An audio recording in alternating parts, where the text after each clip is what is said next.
According to New York State Offices of Alcoholism and Substance Abuse, caffeine is one of the most widely used psychoactive stimulant drugs in the world.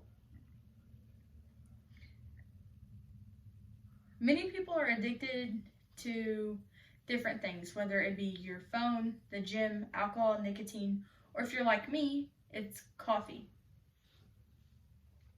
Coffee has a lot of caffeine, and I like to do the research on the effects positively and negatively of how caffeine and coffee affect your body. Caffeine is a psychoactive stimulant which increases your cognitive memory. It'll help you bump up your energy and keep up your mood. You can find caffeine in many different ways. You can take over-the-counter pills. You can take, it's in food and it's in drinks, and you can take the little shots of caffeine. The FDA suggests that you take a safe amount of caffeine, which is 400 milligrams a day, which is equivalent to about 4 or 5 cups of coffee. Now that you're all caught up on what caffeine is and how you can get it, I'd like to tell you about the positive effects caffeine has on you.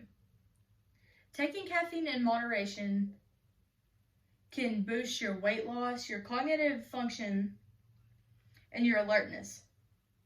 Coffee used to be on the cancer-causing list, but in 2016, they recently took it off. Caffeine in coffee can reduce the risks of cardiovascular disease, liver and uterine cancer, and type 2 diabetes, according to Harvard Health.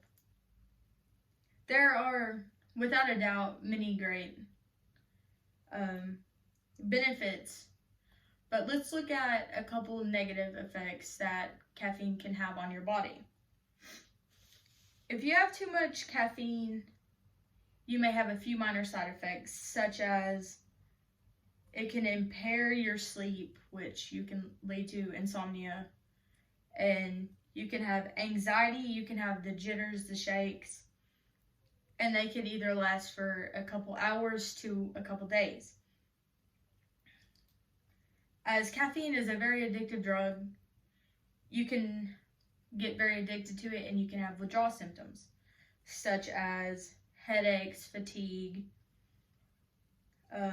lack of concentration, insomnia, anxiety. If this happens, you really need to slowly decrease yourself off of caffeine and wean yourself off of it as soon as possible. Caffeine can also increase your risk of anxiety, depression, and insomnia if you're more prone to those diseases than others. Caffeine is a very controversial type with its good and bad benefits for you. Whether you're addicted to caffeine or something else, there's always going to be different side effects and different types of ways that it can benefit you or not benefit you. I'd like to inform you on how they benefit you caffeine-wise and don't benefit you. Caffeine has become so addictive that you can literally have an overdose of caffeine if you take too much of it. It can throw you into cardiac arrest and you can have bad heart problems.